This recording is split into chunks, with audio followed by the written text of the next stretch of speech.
Clique subscribe para receber a notificação dos próximos vídeos. Saudações! Neste segmento vamos considerar o quinto mandamento. Na lista dos 10 mandamentos e em Êxodo capítulo 20, versículo 12, nós lemos: Honra teu pai e a tua mãe, para que se prolonguem os teus dias na terra que o Senhor teu Deus te dá. Como vimos, neste versículo o princípio realçado é o princípio da honra. Um aspecto significativo quanto ao verbo honra neste versículo bíblico é que está num sentido enfático. É como se o mandamento nos dissesse que neste assunto deve haver intensidade e intenção no nosso sentimento e atitude. Isto diz-nos que o assunto de honrar a teu pai e a tua mãe é assunto que merece o seu cuidado e a sua distinção de expressão. Ou seja, no assunto de honrar o pai e a mãe, não pode haver ambiguidade. A compreensão deste mandamento, honra a teu pai e a tua mãe, tem sido limitada na sua compreensão pela seguinte razão. É que este mandamento tem sido geralmente lido apenas como um dos 10 mandamentos e não no seu contexto maior, que é a instituição mais antiga do mundo. Esta instituição é a família. E como bem sabemos, sem esta instituição não teríamos um dos mais importantes fundamentos da nossa sociedade. Esta lei é melhor compreendida se for analisada à luz do que são os princípios e valores da família no contexto bíblico. Por exemplo, o que significa ser pai, ser mãe, ser filho ou filha. E a cobertura deste mandamento, o que é que significa ser irmão, irmã e parente, como, por exemplo, avós e tios. Um outro aspecto, e ainda a cobertura deste mesmo mandamento, o que é que significa ser esposo e esposa. E é importante compreender este princípio, porque a qualidade do relacionamento entre marido e esposa é determinante na educação dos filhos. Uma razão por que devemos considerar este quinto mandamento à luz da instituição da família é porque é neste contexto que os filhos começam por compreender a vida, especialmente dentro do relacionamento que têm com os seus pais. E é a partir da relação familiar que as crianças começam a compreender a razão da sua existência, o propósito da sua vida, o valor das relações humanas e, em especial, a importância que os seus pais têm na sua vida. É dos pais que os filhos recebem a sua formação primária para a vida. E é pelo auxílio dos pais que os filhos começam a desenvolver os seus fundamentos para a sua própria vida. Pelo estímulo dos pais, os valores da vida como o amor, o respeito, os cuidados mútuos e a autodisciplina, estes valores e outros são nutridos. A presença ativa dos pais na vida dos filhos providencia um sentido de amparo espiritual, psicológico e físico. No seio do lar, os filhos desfrutam dos ensaios da preparação para a vida e são encaminhados na sua integração na sociedade. No ambiente da família, onde os pais têm a função de pedagogos, os princípios morais e espirituais, sociais, familiares e outros valores são ensinados pelo exemplo.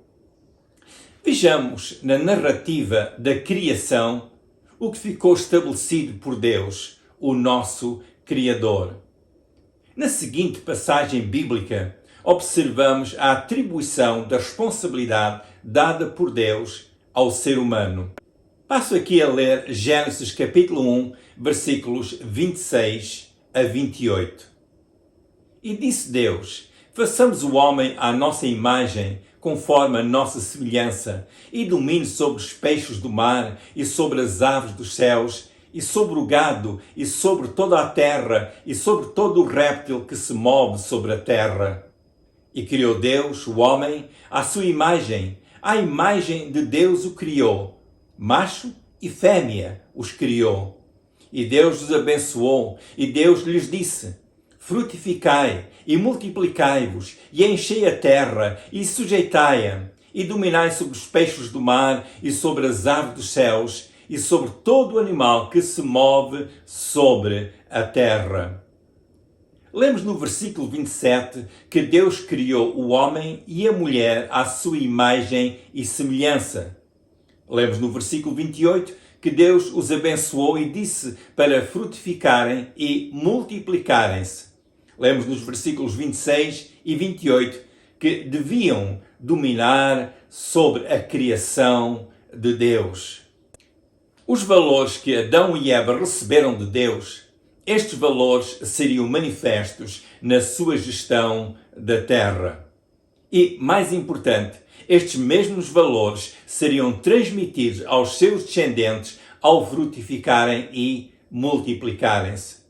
Seria nos pais que os filhos compreenderiam o que significa ser criado à imagem e semelhança de Deus.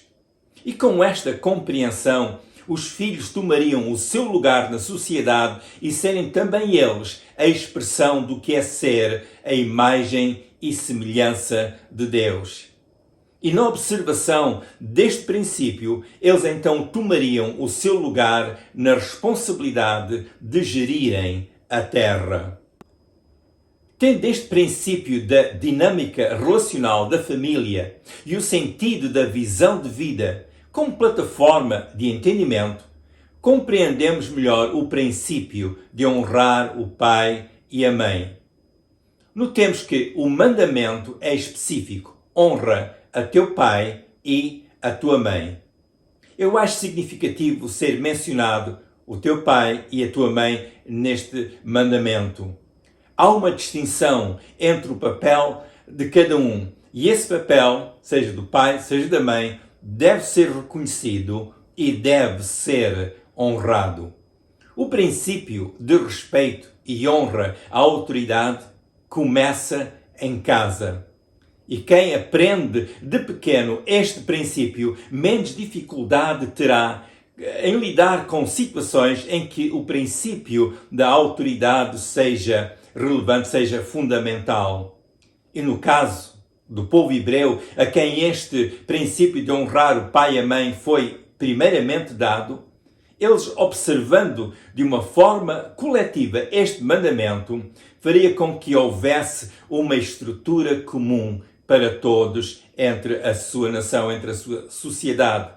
Este mandamento, sendo observado em cada casa, faria com que fosse observado por todas as pessoas. Só podemos imaginar o bom impacto que esta prática teria na Terra. Aplicando este mesmo princípio nos nossos dias, podemos imaginar qual a qualidade da contribuição de cada pessoa e o seu grande impacto em cada respectiva comunidade. Creio que muitos problemas deste século seriam mais facilmente resolvidos se este mandamento de Deus fosse mais enfatizado. Não só enfatizado o mandamento, mas, mais importante, a razão do mandamento e o seu valor e a consequente bênção que está ligada ao mesmo. A mim parece que às vezes quando as pessoas ouvem a palavra mandamento, logo querem fugir porque não gostam de mandamentos. Mas se entendemos que atrás de cada um dos mandamentos de Deus há uma razão e há sabedoria, há algo de maior valor, então nós podemos encarar cada momento como uma solução que Deus dá ao ser humano. E vivendo a palavra de Deus, vivendo os mandamentos de Deus, há a consequente bênção de Deus também. Este quinto mandamento dá-nos uma promessa. É uma verdade. Vimos estas verdades do mandamento de Deus que são importantes e que dão valor à vida. Neste caso, estas verdades são fundamentos para a vida, são fundamentos sobre os quais construímos a nossa vida. É interessante reparar que neste mandamento Deus fez uma promessa de longevidade.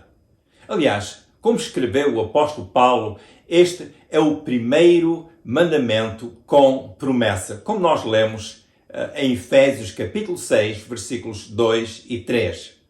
Honra teu pai e a tua mãe, que é o primeiro mandamento com promessa, para que te vá bem e vivas muito tempo sobre a terra. O apóstolo Paulo viu no cumprimento deste mandamento duas promessas de bênção. Paulo explica que, em consequência de honrar o pai e a mãe, ele diz, para que te vá bem e também para que vivas muito tempo sobre a terra.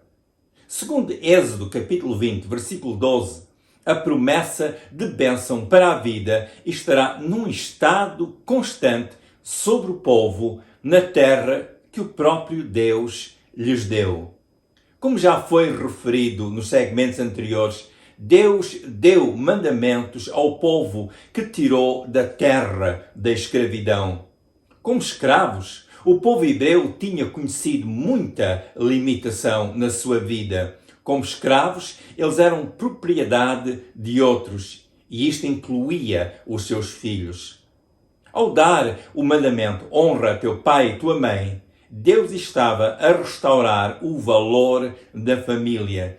Deus estava a restaurar os princípios da dignidade. O facto de Deus referir a terra que lhes dava, Deus estava a dizer que na sua terra o povo hebreu teria outros princípios pelos quais deveriam viver. Estes seriam os princípios dados pelo próprio Deus. Não seriam princípios desenvolvidos segundo o critério das pessoas. Por que será este ponto relevante? Porque Deus estabeleceu uma aliança com o povo hebreu e seria por causa desta aliança e pela instrumentalidade deste mesmo povo que viria o Salvador ao mundo. Vimos então que Deus preparou o ambiente e as condições para que os hebreus fossem um povo com uma cultura, uma identidade e, em especial, com uma função perante o mundo. O apóstolo Paulo, ao referir este mandamento de honrar o pai e a mãe, ele estava a fazer, neste contexto, extensiva a bênção de Deus a todas as pessoas. Neste caso, ele via a restauração do pecador através de Jesus. O pecado tira a dignidade da pessoa e a essência da realização da sua função no mundo social. O pecado escraviza e Jesus veio para libertar o ser humano do poder do pecado. E com esta salvação em Jesus, temos a restauração dos valores de vida que Deus faz na vida do ser humano. Em Jesus, a dignidade e a identidade que Deus atribuiu ao ser humano, estes foram restaurados. Através de Jesus, as pessoas teriam acesso às bênçãos de Deus. Como Paulo disse em Efésios capítulo 5, versículo 1, sede imitadores de Deus como filhos amados. Portanto, ao enfatizar o quinto mandamento, Paulo estava a afirmar o princípio dado por Deus a todas as pessoas. Paulo estava a salientar os valores que os filhos de Deus devem observar e viver. Ainda neste princípio, honra a teu pai e a tua mãe para que te vá bem e vivas muito tempo sobre a terra, eu vejo a fórmula que Deus afirma para o mundo. O mundo que há muito tem vindo a conhecer a quebra de muitos valores que asseguravam a dignidade e a qualidade de vida humana.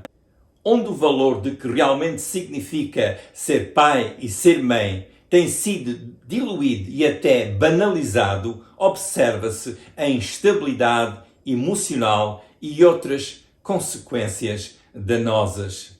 É com frequência que vimos pessoas a pedirem a bênção de Deus para as suas vidas e os seus empreendimentos. As pessoas fazem isso porque acreditam ou querem acreditar nas promessas de Deus. Isso é muito bom e recomendável. Mas notemos que é bom observar se onde há alguma promessa, se esta será a consequência da palavra de Deus ser observada. O Senhor Jesus disse em certa ocasião as seguintes palavras, como lemos em Lucas capítulo 6, versículo 46. E porque me chamais Senhor, Senhor, e não fazeis o que eu digo? As pessoas querem que lhes vá bem na terra, como lemos as palavras do apóstolo Paulo em Efésios capítulo 6, versículos 2 e 3. Mas por vezes esquecem-se do conselho de Deus.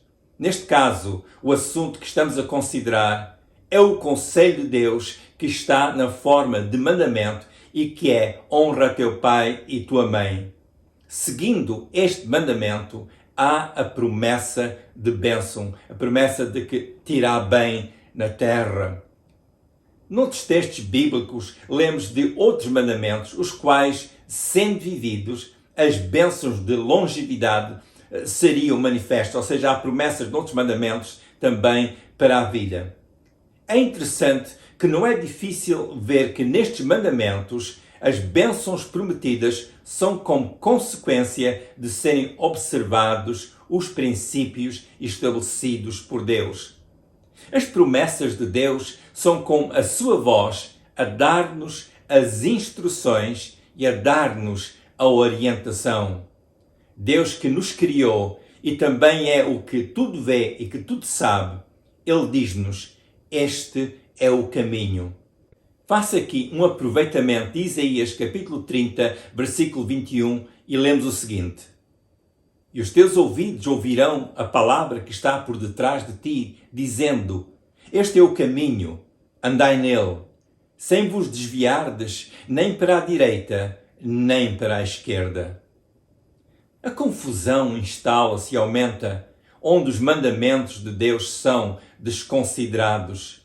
Notemos que estes mandamentos têm como seu fundamento a sabedoria de Deus.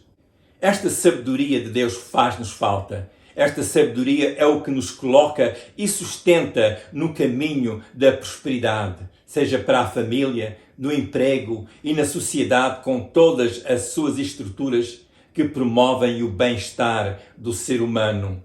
Será bom atentar para a sabedoria de Deus e como ela nos orienta em todos os aspectos da vida. Como fiz referência, a palavra de Deus diz, este é o caminho, andai nele. Como nós lemos em Isaías capítulo 30, versículo 21. Andar no caminho de Deus, sem nos desviarmos dele, nem para a direita, nem para a esquerda. Alguém poderá dizer, mas Deus é tão exigente. Não, Deus está a mostrar qual é o melhor caminho. E é o que as pessoas normalmente querem, é o melhor caminho. Acho que não é grande sabedoria querer andar pelos caminhos do erro. É melhor sabedoria andar nos caminhos da verdade e que têm sido aprovados por Deus ou que têm a bênção de Deus. Deus restaurou o ser humano ao enviar Jesus Cristo para morrer na cruz do Calvário por causa das nossas faltas. Os nossos pecados são faltas perante Deus e transgredimos as suas regras, os seus princípios. Mas em Jesus há restauração. E vindo a Deus Pai, dizendo, Pai, eu venho perante Ti através de Jesus, que morreu por mim, no meu lugar, na cruz de Calvário. Fazendo assim, nós vimos a Deus com fé. E então dizemos a Deus, perdoa-me, salva-me e restaura a minha vida. Quando nós fazemos como a palavra de Deus nos ensina, a bênção de Deus é a consequência. A bênção de Deus é promovida por Deus em cada um de nós. Esteja atento à palavra de Deus. Leia um pouco da Bíblia todos os dias. Fale com Deus um pouco todos os dias. E logo possa frequentar uma igreja que realmente ensina o Evangelho. Isto é tão importante para a sua formação espiritual, para crescer no conhecimento de Deus.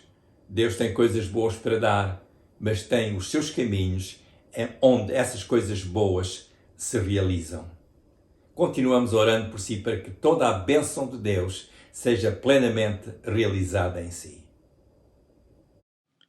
Se quiser ver os vídeos anteriores, vá ao YouTube, ao canal com o meu nome, Manny Bessa.